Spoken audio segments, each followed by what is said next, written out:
Ok, vamos começar dando boa noite a todos. São 8 horas. Vamos mais uma vez estamos reunidos aqui, mesmo que virtualmente, né? Para a nossa palestra das terças-feiras. Se você está vindo hoje pela primeira vez ou está assistindo ao vídeo pela primeira vez no nosso canal no YouTube, nas terças-feiras nós temos uma palestra de 1 hora, dividida em duas partes de 30 minutos.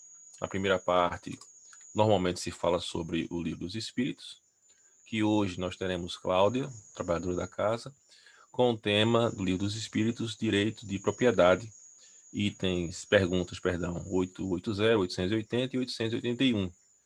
E nos 30 minutos seguintes, Kátia, também trabalhadora da casa, nos trará o tema do Evangelho, no capítulo 1, Não vim destruir a lei, o Espiritismo. Né? Então, como sempre fazemos, sim, esqueci de me apresentar, meu nome é Rafael. Como sempre fazemos, nós vamos iniciar com a nossa prece.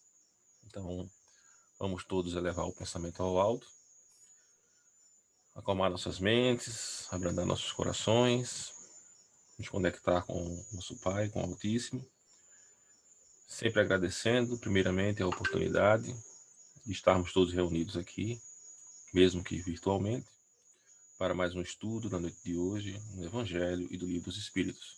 Muito obrigado, Pai.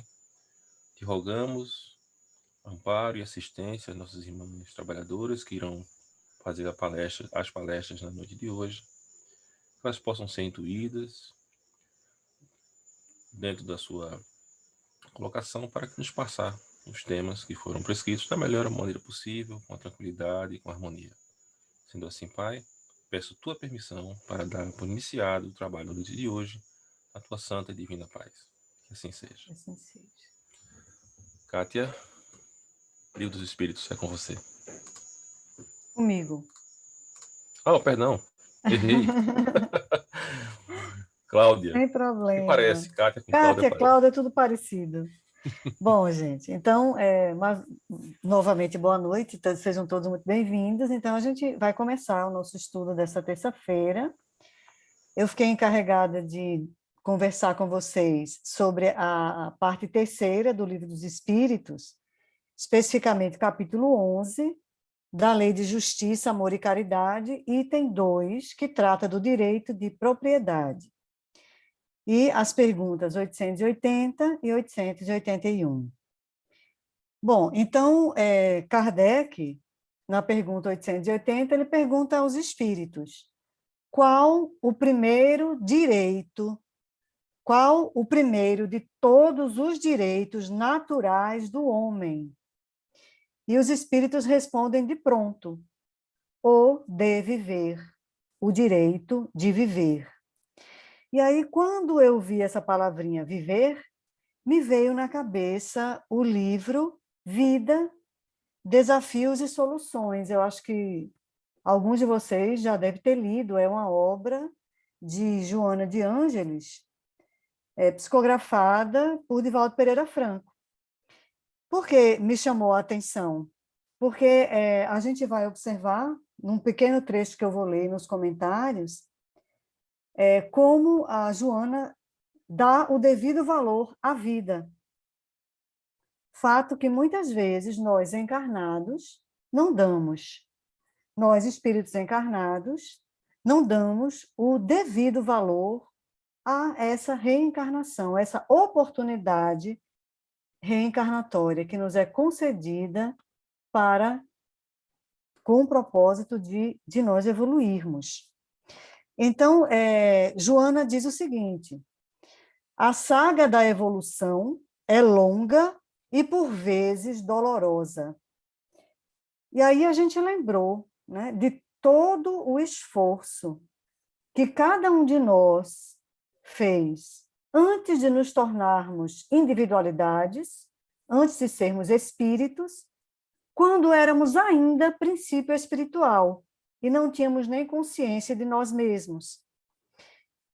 A gente lembra da migração do princípio espiritual pelos reinos mineral, reino vegetal, reino animal, e ao adquirir a capacidade de discernimento, individualizando-se, espírito.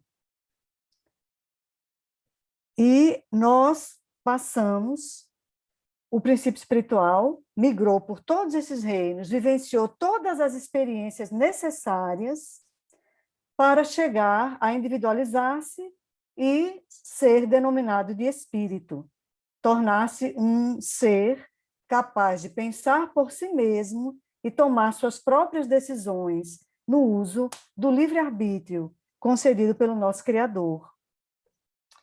E aí a gente já começa a entender essa valorização, esse valor, esse direito que não pode ser retirado de nenhum ser vivo, e especificamente no caso aqui, um direito natural do homem, que é o de viver, a vida. Joana continua, né, no livro Vida, Desafio de Soluções. Avançando lenta e seguramente, aprendendo com as forças vivas do universo, entesoura o espírito, o homem, entesoura os recursos preciosos do conhecimento, que lhe custou sacrifícios inumeráveis no longo curso das experiências. E aí a gente reflete que realmente, inicialmente, as experiências dolorosas, né, que nós, já no reino nominal, vivenciamos, a necessidade de sobreviver num ambiente extremamente inóspito, a satisfação, a princípio, dos nossos instintos mais básicos. Nós tínhamos que nos alimentar, nós tínhamos que lidar com todos os tipos de intempéries, com o clima favorável ou não. E nesse exercício de sobreviver, a princípio, nós fomos nos exercitando a inteligência, a nossa capacidade de encontrar soluções para aqueles problemas que, a princípio, estavam estritamente relacionados com a nossa sobrevivência. E aí, até que, né, exercitando essa inteligência, inicialmente para sobreviver, como eu falei, impulsionados pela lei da evolução, nós chegamos ao homem de hoje, né? Esse ser que todos nós somos. Nós chegamos a ser o que somos com esse caminhar e com adquirindo todos os tipos de experiências inicialmente necessárias para sobrevivermos, para a sobrevivência da nossa espécie. E no livro No Mundo Maior, da série A Vida no Mundo Espiritual, do espírito André Luiz, psicografia de Chico Xavier, no capítulo específico que é Estudando o Cérebro, o mentor espiritual de André Luiz, nesse momento, que é o Calderaro, ele ensina com muita clareza, André Luiz, que o princípio espiritual, desde o obscuro momento da criação, ele caminha sem detença para frente, sempre impulsionado pela lei da evolução. Esse trecho ele é tão rico para a gente compreender esse direito natural nosso, do homem, né, que é o direito de viver, e que eu vou lê-lo para que a gente possa depois fazer uma reflexão sobre ele. Então, o Calderaro diz o seguinte: quero dizer, André, que o princípio espiritual, desde o obscuro momento da criação, caminha sem detença para a frente.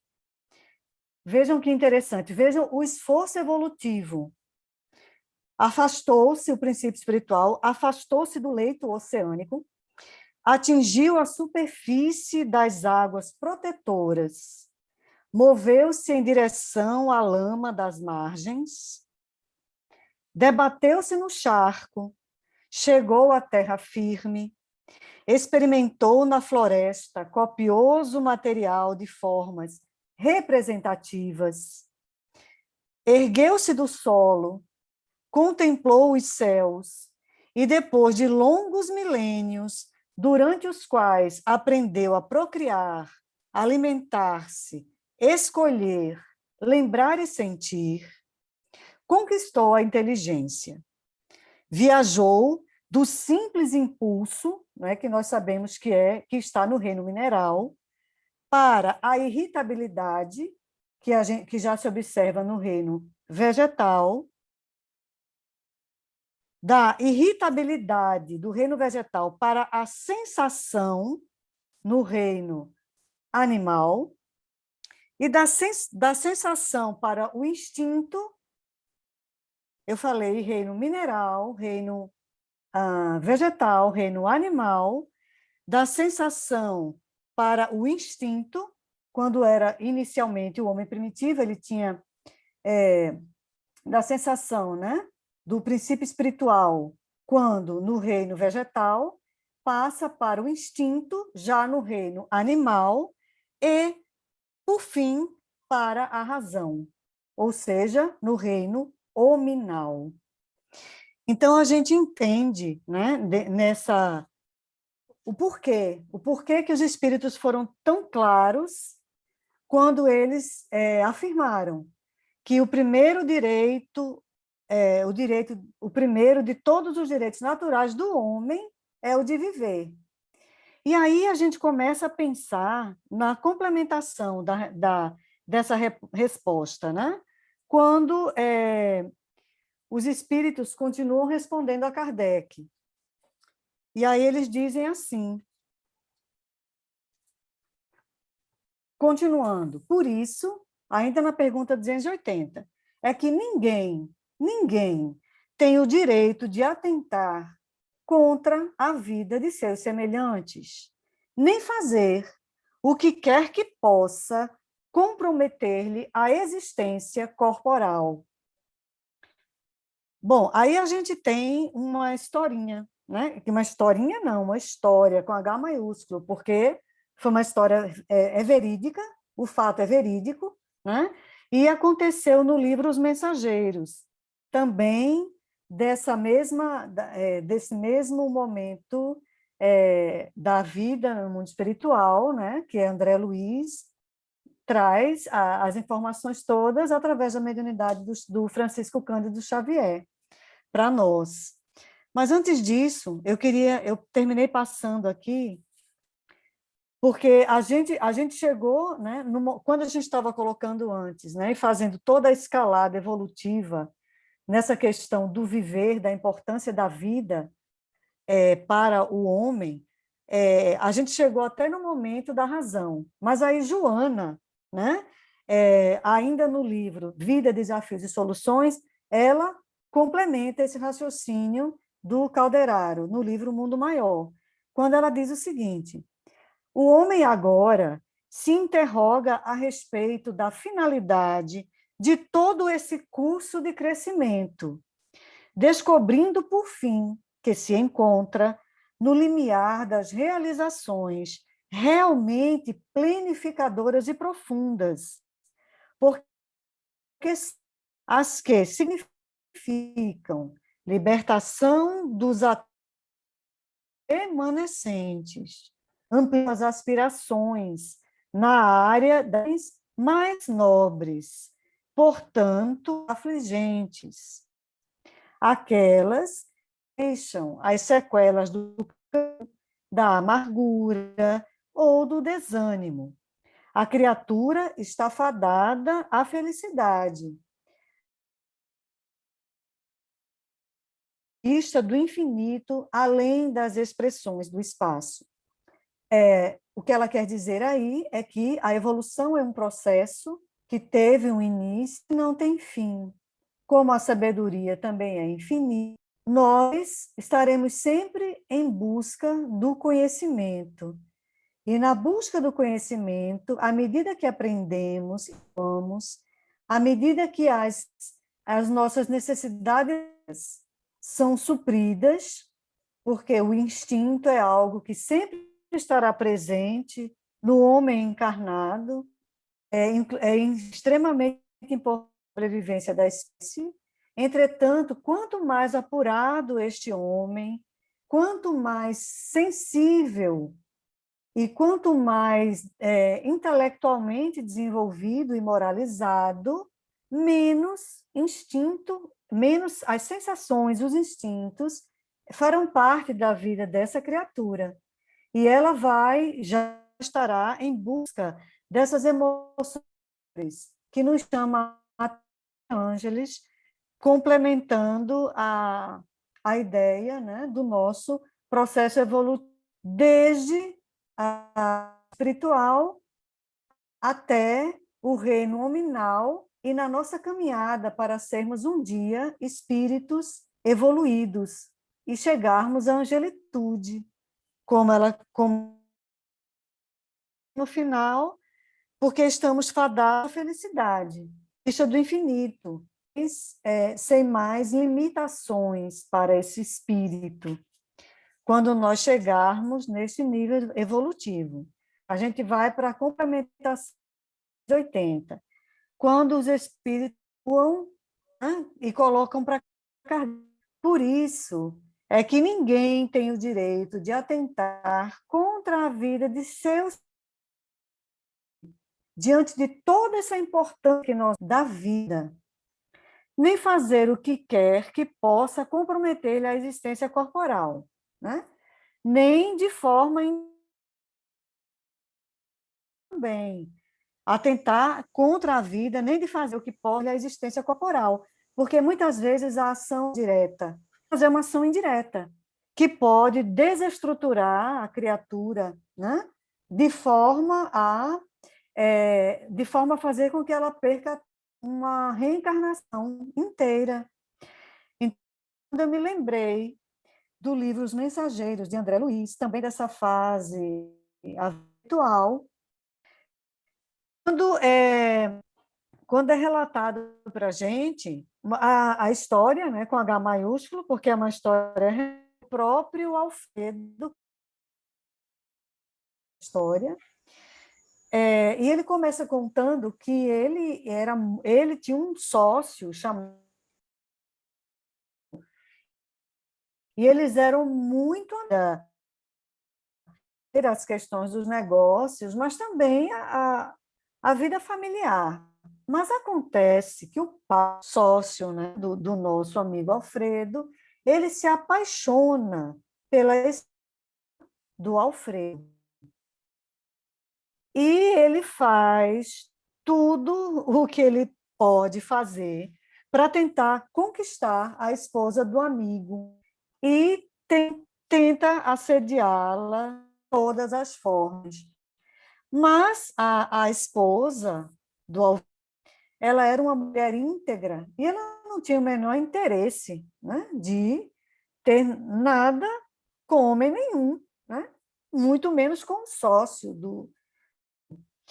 E ela realmente, como era muito comum as mulheres da época, ela sofria esses assédios em silêncio e essa perseguição ela foi se tornando cada vez mais acirrada, né?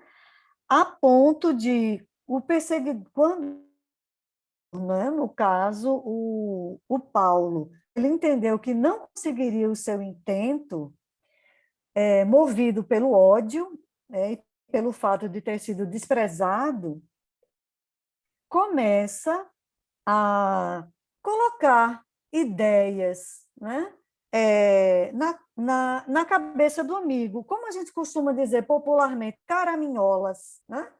Começa a algumas coisas que, quem sabe, a esposa não era aquela mulher assim tão reto, né?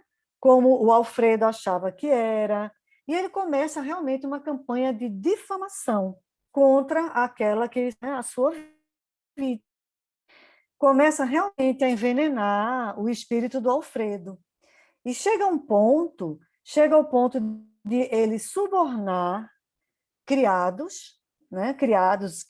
Os criados da casa do Alfredo, ele chega ao ponto de subornar, e tentando deixar evidências aqui e acolá de realmente traía realmente o traía. A esposa não era aquela mulher de comportamento ilibado, né?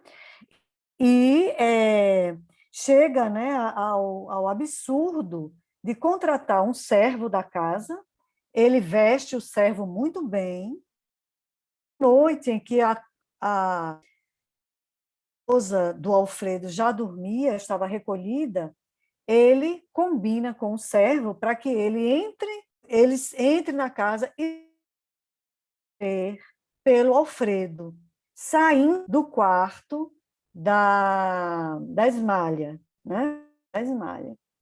E acontece um escândalo. Tu vê aquilo e passa a ter a de que realmente a saía. E quase que né? Ele diz que não sabe por que razão não o fez, mas resolve que vai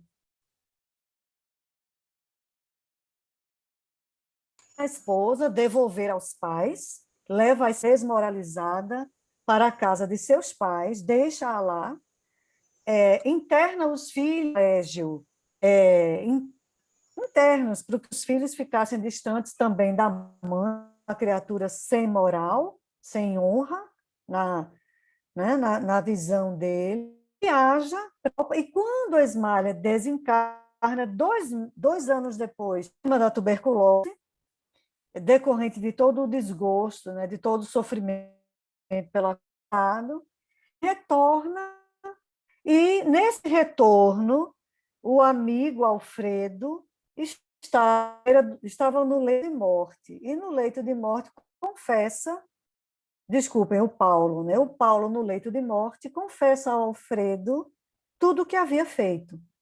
Então, não foi um atentado né, contra a vida do Alfredo. Ele não empunhou um revólver, ele não usou uma arma branca, mas, indiretamente, ele comprometeu a existência corporal, não só do Alfredo, como da esposa, e quiçá, né, porque a história não relata o fim que os filhos tiveram, sem o amor,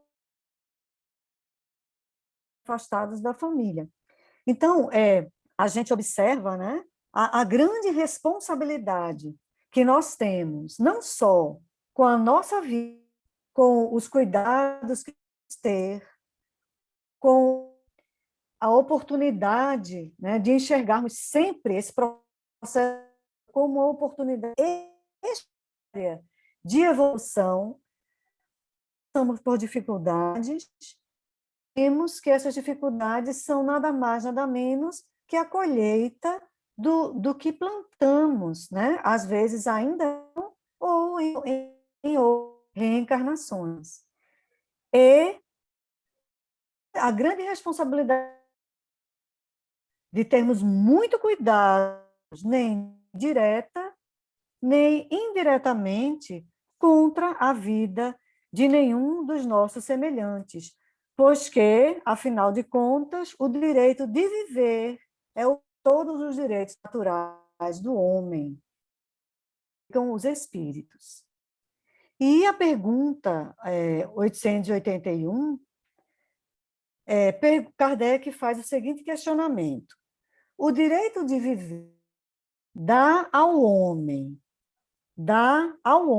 acumular o direito dá ao homem o de acumular bens que lhe permitam repousar quando não mais possa trabalhar? Essa é a pergunta. E os espíritos respondem também uma pergunta bem direta, de forma bem clara. Dá, mas ele deve fazê-lo em família, como uma abelha por meio de um gesto. Aí a gente dá uma pausa na resposta dos espíritos para a gente lembrar que o que os espíritos estão colocando para a gente nesse momento, a gente já estudou lá atrás, no capítulo 3º da lei, que trata da lei do trabalho, quando a gente estudou a importância do trabalho para a evolução do indivíduo, da própria sociedade e do orbe em que nós vivemos, né? Sem o trabalho não haveria evolução, nós não desenvolveríamos a nossa inteligência e, não por conseguinte, também não nos moralizaríamos. Nossa, quase não sai. E aí, quando a gente fala nessa questão, né, da importância do trabalho e da questão justa, que a gente vai comentar depois, do amealhar, mas como deve ser esse amealhar, no livrinho Vida Feliz, é um livrinho que a gente chama livrinho porque ele é um livro pequeno, mas ele é um livro que tem mensagens fantásticas. São mensagens curtas, mas que trazem reflexões muito profundas para a gente. Então, nesse livro, que é escrito por Joana através da psicografia de Divaldo, ela diz o seguinte, ela nos orienta, né? Considera o trabalho o melhor meio para progredir. Quem não trabalha, entrega-se à paralisia moral e espiritual. O homem que não se dedica à ação libertadora do trabalho faz peso negativo na economia da sociedade. O trabalho é vida. Então, a gente deduz que nada mais justo que o homem, pelo seu esforço próprio, né, através do suor do seu rosto, utilizando-se, obviamente, de meios lícitos, durante a sua vida produtiva, ele amealhe bens que lhe concedam um certo conforto, né, durante a velhice. Mas os espíritos nos chamam a atenção para o seguinte: não como um egoísta, para que nós não caiamos no erro do egoísmo, né? E nos tornarmos criaturas usurárias. Ou seja, a gente deixar que o dinheiro nos domine e não que nós sejamos os donos daquele bem material. Aquele bem material passe a nos dominar, né? A ser o dono de nós, né? De cada um de nós. Então, a gente coloca, né, como uma reflexão, né, que o que se deve é evitar o excesso, obviamente, porque todo excesso é prejudicial, até amor em excesso é desequilíbrio, né? Então, o indivíduo ele pode tornar-se um usurário, uma mão fechada, né, na linguagem mais popular, passando a preocupar-se exclusivamente com o seu próprio conforto e não dando nada do que tem, por medo de que em algum momento algo lhe falte. Aí sim, isso é condenável, né? Porque a criatura tornou-se um egoísta. E eles ainda colocam que, até mesmo, né, vejam o exemplo dos animais, até mesmo alguns deles são exemplos de previdência. Então, não é errado o homem ser previdente, amealhando o necessário para uma vida digna na sua velhice. A gente lembra da sociedade, quando ele fala dos animais, eu me lembrei da sociedade das formigas, né? Elas trabalham todo o inverno para terem provisões, para terem segurança de que sobreviverão no verão. Trabalham todo o verão para terem a segurança de que sobreviverão no inverno. Então, de um modo geral, são essas as reflexões, né, que são as questões que eu pensei para colocar para vocês sobre essas questões, a 880 e a 881. Quando a vida é enaltecida pelos espíritos, o processo reencarnatório, a importância dele e a responsabilidade, só para a gente fixar bem, a responsabilidade nossa de jamais atentarmos contra a vida de qualquer próximo nosso, de forma direta ou indireta. Então, essas eram as colocações que eu queria fazer para vocês.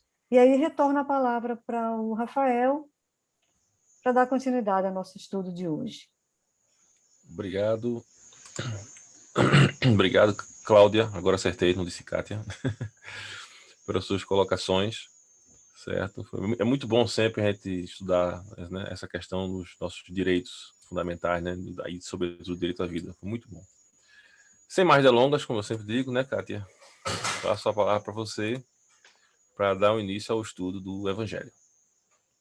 Kátia, fique à vontade. Então, tá bem, muito obrigada. Claudinha falou do livro sobre o qual a nossa irmã Sueli Vercauser, no sábado, falou também. E foi interessante, né, essa conexão, porque é um livro de um estudo bem atual, bem pertinente aos dias que nós estamos vivendo, né, essa problemática, ou essas problemáticas, né, porque não é uma só, né, é uma onda de várias coisas que nos atingem, né? Então foi muito bom. Eu tenho esse livro, é muito bom, gente. Quem quiser adquirir realmente vai gostar, né? Joana é demais. Então, hoje nós ficamos com o Evangelho segundo o Espiritismo. Estamos no início ainda, dá tempo de chamar a turma, chamar as pessoas que a gente conhece para começar o estudo do Evangelho do começo aqui com a gente, toda terça-feira. Porque é muito interessante a gente estudar em grupo. O capítulo 1, ele vem falando das 3 revelações. Né? E o que ele fala, em termos de Evangelho, é do capítulo 5, né? Versículos 17 e 18 de Mateus. E ele vem falando, Moisés, né? Já foi aqui explicado, a primeira revelação personificada em Moisés, depois a segunda revelação personificada no Cristo, que veio trazer para a gente todo esse conhecimento para que a gente possa realmente pegar as rédeas da nossa vida e saber para onde a gente vai. Siga o Cristo, né? E nós seguindo o Cristo, que no livro dos Espíritos diz que é o nosso modelo e guia, aquele que a gente deve seguir, não tem erro. A gente realmente vai evoluir, a gente vai ser feliz, a gente vai ajudar o outro a ser feliz também, a evoluir. O planeta vai evoluir, enfim, tudo vai dar certo, porque ele é a luz do mundo, né? É a verdade, né? O caminho, a verdade e a vida. Então, o Espiritismo, eu estou hoje para falar que é a terceira revelação. Como é isso, né? Vamos ver aqui. Como é curtinho, são 3 itens, 5, 6 e 7, cada um com apenas um parágrafo. Então, nós vamos lendo e vamos comentando, tá certo? Então, quem tiver aí, capítulo 1 do Evangelho segundo o Espiritismo, item 5, o Espiritismo. É a nova ciência que vem revelar aos homens, por provas irrecusáveis, a existência e a natureza do mundo espiritual e suas relações com o mundo corporal. Ele nos mostra não mais como uma coisa sobrenatural, ou seja, ele mostra o mundo espiritual não como aquela coisa fantasiosa, sobrenatural, que está acima do natural, que não teria uma explicação, mas, ao contrário, como uma das forças vivas e incessantemente ativas da natureza, como a fonte de uma multidão de fenômenos incompreendidos até então, atirados, por esta razão, ao domínio do fantástico e do maravilhoso.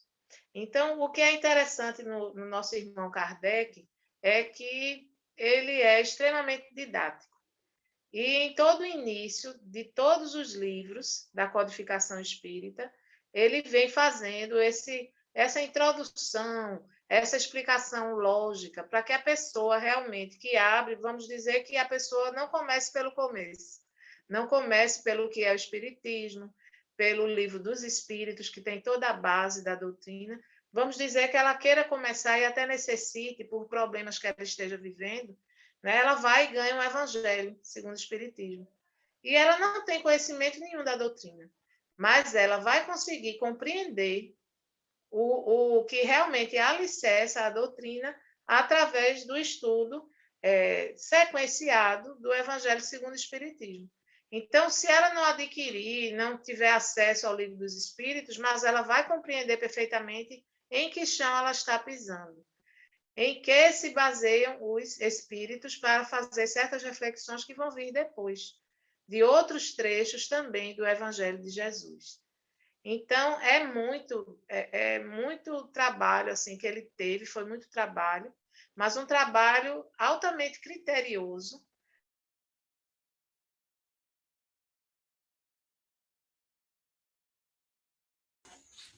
Kátia, Começar. eu acho que a sua Oi? conexão travou. Oi? A gente parou a sua conexão, passou uns Foi? Porque 4 a segundos minha... parada. E sua E imagem ainda agora? está parada. Tá me ouvindo? Agora eu estou lhe ouvindo. A gente também teve um pouquinho de problema com o sinal com Cláudia, dando umas Foi. travadas, só que a gente conseguia ainda acompanhar os textos, né? Várias vezes eu quase interrompi, desculpe estar Pois aqui eu interrompendo. estou falando normal, mas não estou. Eu não estava sabendo que estava travando, não. Mas Deixa eu ver se eu coloco. Eu vou colocar só nos. Travou novamente. Curioso, eu também não percebi que tinha travado. No seu caso, travou pouco. Foram alguns cortes pontuais, mas que a gente conseguia ainda entender a frase. Toda vez que intervi, não precisava, né, parar. Mas no caso de Cata, ela parou realmente a imagem aqui, o som. E realmente a conexão agora eu acho que caiu ou ela saiu para voltar em outro equipamento. Isso acontece, né? São os percalços da internet, das reuniões à distância, né? Mas vamos dar um tempinho para Kátia, eu acho que reconectar ou colocar uma ligação, um cabo direto no computador, alguma coisa desse tipo. Ela realmente saiu, né? Mas ela deve voltar. Eu espero.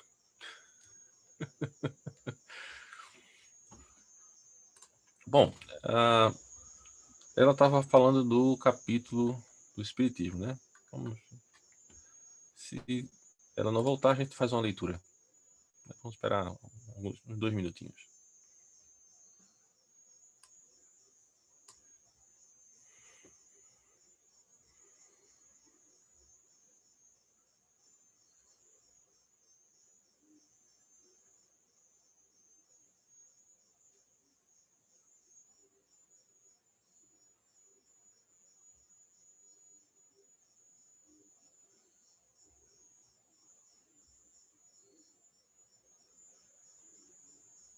Pela expressão de Vinícius. Opa, Kátia voltou. A expressão dele tá me deixando preocupado. Mas não tem problema, gente. Isso faz parte, a gente faz uma leitura.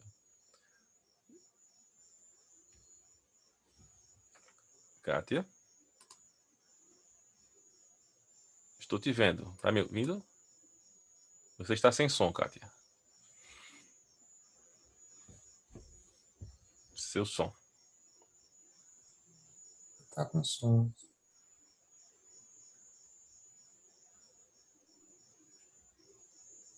É a internet de novo, Rafa. Internet, né? Porque eu sou Eu te vejo. habilitado. Eu vejo Kátia bem, mas eu não estou te ouvindo, Kátia. Você está com o seu áudio desligado, não?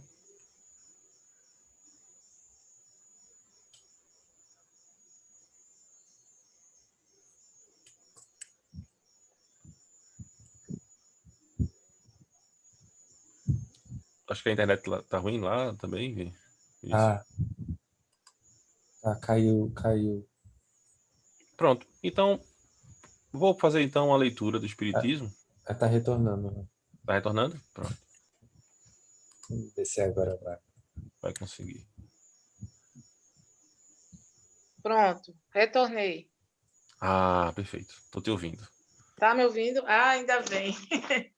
Pronto. Só um comentário antes de pedir desculpa. Se porventura tiver algum problema, eu vou te pedir para uma coisa horrível, que é tirar a imagem. Mas Certo, só se travar novamente, tá certo? tá certo. Vamos Tá lá. ok. Volta Então, contigo. olha, eu estava dizendo justamente de como Kardec é didático. como ele organizou tudo em todos os livros, de uma forma que quem pegar qualquer um deles vai compreender o que é a doutrina, em que chão está pisando, porque vai entender os termos, vai entender a lógica da doutrina. Aceitar ou não, aí é com a pessoa, né? De acordo com o que ela acredita, com o que ela realmente se identifica, mas ela vai entender toda a lógica da doutrina. Ela pode até por alguns motivos, né? Até alguns bloqueios, algumas ideias preconcebidas, né? Ela pode até não aceitar como verdadeiro o que ela está no direito dela, porque o Espiritismo também, ele diz que não quer, né? Kardec diz que a gente não faça proselitismo, a gente não tem que convencer ninguém. Agora, quem se interessar em saber o que é a doutrina, tem toda a ferramenta para isso, nos livros todos da codificação. O ideal é que a gente estude o Livro dos Espíritos, que é toda a base, né, filosófica, e também a gente acompanhe o Evangelho, para que a gente possa aprender o principal, que é o que nos falta mais, que é a evolução moral, né? Para que a gente possa aprender as coisas relativas a essa evolução que a gente precisa. Porque, na realidade, a gente vai estar aprendendo e vai estar lidando com o conhecimento. Ainda falta a parte de praticar esse conhecimento e de ser, de realmente se apropriar dele. Isso tudo com os livros subsidiários também, a gente vai conseguindo aos poucos e trabalhando, arregaçando a manga e colocando em prática, mesmo que a gente ainda não tenha aquilo em nós tão verdadeiro ainda, tão completo, mas a gente vai conseguindo galgar, a gente vai tomando gosto e vai conseguindo eliminar aos poucos essas arestas que faltam, para que o nosso diamante possa brilhar. Então, olha, já que eu tive esses problemas técnicos e já passou muito tempo, vamos ler rapidamente aqui. Pronto. É a essas relações que o Cristo faz alusão em muitas circunstâncias. E é por isso que muitas coisas que ele disse permanecerem ininteligíveis ou foram falsamente interpretadas. Então, muitas coisas que o Cristo disse, eles não compreenderam naquela época, e até hoje muita gente não compreende, e nós, mesmo na doutrina, muitas vezes ainda não compreendemos totalmente, porque nós estamos caminhando na doutrina. Mas a doutrina, ela nos traz esclarecimento sobre muita coisa, ou até sobre tudo. A gente é que demora um pouquinho também para entender, conforme os estudos que a gente vem fazendo, a nossa vida como um todo, né? Cada pessoa é uma pessoa. Então, nós temos formas também de interpretar, que aos poucos a gente vai chegando naquilo que realmente o Cristo quis dizer, naquilo que ele realmente falou para a gente. Ele falou do passado, ele falou do momento presente, que era o principal, e do futuro, o que é que ia acontecer com a humanidade. E aí o Espiritismo veio esclarecer tudo isso que ele disse. O Espiritismo é a chave, com a ajuda da qual tudo se explica com facilidade. Então, no Espiritismo as coisas são muito claras, muito objetivas, a linguagem é atual. Embora seja uma linguagem que muita gente ainda ache rebuscada, porque foi do final do século XIX. A gente tem que compreender que essa tradução foi feita em cima dessa linguagem lá do francês do século XIX. E a gente é que precisa procurar alcançar esses termos para poder compreender melhor. E estudar em grupo, né? É uma solução maravilhosa, e fazer o estudo do Evangelho no nosso lar. Porque cada um ali vai dar a sua contribuição para a compreensão daquele capítulo, para a compreensão daquele texto. Veja só, a lei do Antigo Testamento está personificada em Moisés, aí é o item 6. A do Novo Testamento está personificada no Cristo. E a doutrina espírita, gente, está personificada em alguém? Muita gente, ainda, principalmente quem está no início do estudo, diz em Kardec. Mas, na realidade, o objetivo é que não seja personificada em ninguém, que seja uma obra constituída, né, tecida, com espírito comunitário, com espírito de realmente várias mãos, várias cabeças pensantes, e que vieram trazer essas mensagens através de médiuns vários, de vários lugares, para constituir a doutrina de uma forma bem especial, que não fique centrada na figura de ninguém. Então, Kardec foi essencial para reunir tudo isso, para conseguir dialogar, né? Fazer esse diálogo, essa intermediação, para ser aquele mediador desse debate, desses esclarecimentos entre os espíritos e os encarnados, né? E colocar tudo isso de forma organizada, porque ele sabia muito bem, educador tão bom que ele era, né? Discípulo de Pestalozzi, que inaugurou a questão da educação com amor. O amor na educação, pela primeira vez foi visto isso. O carinho, a atenção especial. E ele pegou tudo isso também para ver que existe, mesmo na ciência, mesmo nas coisas que são tão lógicas, existe esse toque, né? Essa sensibilidade que deve ser a das ciências humanas, né? De ver o outro como pessoa. E tratar assim, né? De pessoa a pessoa. E sabendo que o destaque não é dado a ninguém. A não ser o próprio Cristo, né? A não ser Deus, nosso Pai Celestial. Mas o destaque aqui não deve ser dado a ninguém, porque se um sabe mais do que o outro, determinada coisa, o outro também tem o que acrescentar, e todos nós temos o que aprender uns com os outros. Então, foi essa a finalidade também da doutrina ter vindo de vários lugares ao mesmo tempo, de ter mensagem de vários espíritos, porque para dar esse caráter realmente da ajuda mútua, né? De um pegando na mão do outro, de que somos um e de que é necessário isso. Então, eu me lembro da evolução também da educação, a educação materialmente falando, a educação nossa, né? Do jeito que as leis, né? Como Cláudia falou sobre a lei de justiça, amor e caridade, do jeito que a justiça, as leis materiais, elas vão progredindo, acompanhando também esse progresso moral da humanidade, a educação também, ela vem acompanhando. E eu costumo dizer que eu admiro muito essa questão dos 4 patamares da educação, né, pela Unesco.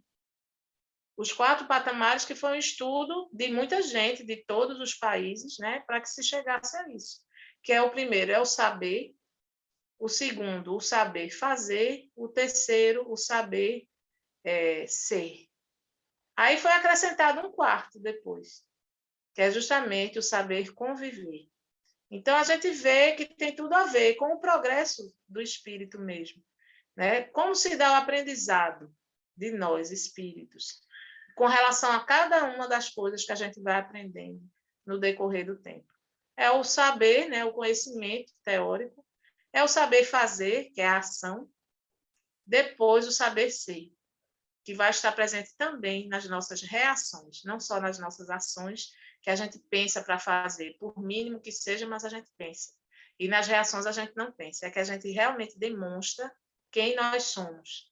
Tanto a gente se conhece melhor, e o segredo é esse, como os outros também vão nos conhecer. Porque é nas reações que a gente vai demonstrar o que é que a gente já se apropriou ou não, né? E o caminho que a gente tem a percorrer pela frente. Até para a gente baixar a bola um pouquinho e ver que a gente não está tão, né, tão bem na fita, muitas vezes, como a gente pensa, né? Às vezes a gente pensa que a gente já faz aquilo que a gente prega, que a gente pratica, e de repente a gente não está fazendo ainda. Realmente aquilo não faz parte ainda do nosso ser de uma maneira que em qualquer circunstância a gente vai ser aquilo ali, a gente realmente vai partir para o que é melhor. Então, veja só, essa evolução é maravilhosa, né? Vamos ver aqui. Sobre todos os pontos da Terra e por uma multidão inumerável de intermediários. É, de alguma sorte, um ser coletivo. Então, é como se o Espiritismo, se a gente fosse dizer que tem alguma personificação, né, que tenha liderado o advento da doutrina espírita, na realidade é uma personificação de um espírito coletivo, é um ser coletivo. O conjunto dos seres do mundo espiritual, E o mundo espiritual, ele é composto pelos seres que habitam, né, fora da carne, e pela gente também, né, que está aqui. Nós somos espíritos, vindo cada um trazer aos homens o tributo das suas luzes, para fazê-los conhecer este mundo e a sorte que nele os espera. Então, a doutrina ela veio para fechar com chave de ouro essa tríade, né? Da primeira revelação, que falava de um Deus único e de um Deus poderoso, né? De um Deus que realmente foi quem criou o céu e a terra. Depois veio Jesus para falar no Deus Pai, o Deus do amor. Um Deus que era mais próximo da gente, não era só aquele Deus que iria castigar, não, como se entendeu naquela época. Era necessário e era propício que se entendesse daquela forma. Então, Jesus veio apresentar o Deus de justiça, amor e caridade, que é o que a gente está estudando no Livro dos Espíritos, né? E a doutrina veio para esclarecer, né? Os detalhes, as coisas que a gente não entendia nessa relação de Deus conosco e dos outros espíritos conosco, do meio ambiente conosco, né? Da gente com todos, e esse contexto em geral do próprio universo, das várias moradas, das várias dimensões, e tudo isso a doutrina veio nos esclarecer, para que a gente, dentro desse mundo de expiações e provas, que foi quando a gente realmente adquiriu a consciência do bem, do mal, do certo e do errado, e passou a ter que expiar as coisas que a gente precisava, as coisas que a gente tomou como decisões, né? A gente decidiu ir por um caminho que a gente, no fundo, sabia que não era o melhor para a gente, o melhor para o outro. E, de repente, vai vir aquele retorno. Vocês sabem que o nordestino, né, o pernambucano, ele tem um linguajar próprio. Então, eu disse outro dia que a lei do retorno, aqui para a gente, que é pernambucano, na realidade não é a lei do retorno, é a lei da rebordosa. E a gente recebe aquela rebordosa de tudo que a gente faz de ruim, né? A gente chama rebordosa. E quando é uma coisa boa, aí vem aquele alívio, né? Aquela onda de coisa boa e da gente realmente ser estimulado a cada vez mais a gente procurar progredir e agir da maneira correta, de maneira que a nossa consciência fique tranquila. Então, veja, da mesma forma que o Cristo disse, eu não vim destruir a lei, mas dar-lhe cumprimento, o Espiritismo diz igualmente. Eu não vim destruir a lei cristã, de maneira nenhuma. Muita gente diz assim, que nós seguimos a Kardec. Isso daí a gente já comentou que não é verdade. Nós seguimos ao Cristo. Ele é o nosso modelo, o nosso guia. Os próprios espíritos que se comunicaram disseram isso. E Kardec anotou, na pergunta, se eu não me engano, 625. E muita gente pensa que o espiritismo não é uma religião cristã, porque também se confunde o espiritismo com outras religiões ou seitas, outras doutrinas que trabalham o mediunismo. Mas trabalha cada um da sua forma. Na realidade, o mediunismo apenas faz parte da codificação espírita na sua própria revelação. Ela adveio do fenômeno mediúnico, né? Essas revelações todas vieram mediunicamente. Mas o mediunismo não é o cerne da doutrina. É justamente o conhecimento que esses espíritos trouxeram a partir da mediunidade abençoada, né, desses irmãos e irmãs que trouxeram essas mensagens maravilhosas e da boa vontade, né, plena de Allan Kardec e sua esposa, que ajudou muito, que deu muita força para que isso realmente fosse para frente, para que esse projeto de seu marido, e que também estava dentro do planejamento reencarnatório dela, pudesse ir para frente, pudesse ir adiante, né? Então, veja só, ele não ensina nada de contrário ao que o Cristo ensinou, mas desenvolve, completa e explica. É aí que está, né?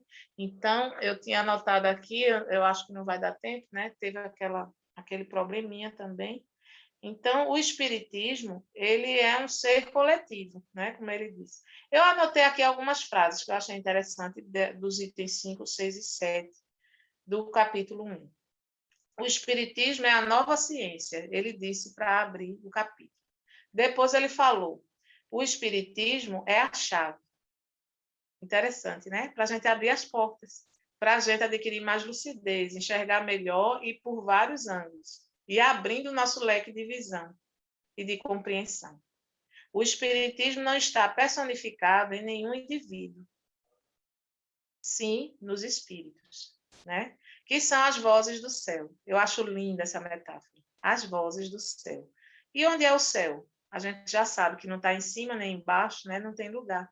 Os céus são todas as dimensões, todas as moradas, tudo aquilo que a gente possa sintonizar, né? Em termos de mensagens, né? De comunicação entre espíritos, estejam eles onde estiverem e quando estiverem, né? Essa ligação de espaço e tempo. Espiritismo é um ser coletivo e Kardec é o codificador, é o organizador. Cristo anunciou o Consolador, né? Quando ele se foi, quando ele se despediu realmente, ele disse que iria enviar um Consolador prometido, que já tinha sido falado nas Escrituras antigas, né? E que ele estava dizendo, afirmando, ratificando que ele iria enviar, porque ele sim era o Messias que falava nas Escrituras antigas também que viria. E ele estava ratificando isso. Viria o Consolador que iria esclarecer todas as coisas, iria mais uma vez falar tudo o que ele falou, sobre tudo o que ele disse, de maneira clara, né? E explicar e acrescentar. Então, o Espiritismo é isso, ele desenvolve aquilo que o Cristo veio trazer, né? Aquilo que as Escrituras antigas também vieram trazer, explica muita coisa que ficou no ar, que ficou meio confuso na cabeça das pessoas, e também completa. Vem acrescentar mais termos, não só termos, mas vem trazer novidades que só depois da descoberta de algumas coisas do ponto de vista científico, depois da evolução intelectual um pouco melhorada da humanidade, é que poderiam ser compreendidas. Porque não se podia falar no magnetismo, nas ondas, né, de rádio, de TV, de celular, para uma pessoa que não tinha noção de nada. Acho que aquelas pessoas não tinham compreensão dessas coisas, né? Então, hoje nós vemos a evolução da educação, das leis. Inclusive, a lei, né, ultimamente, ela deu também as penas a cumprir para o crime de violência psicológica. Veja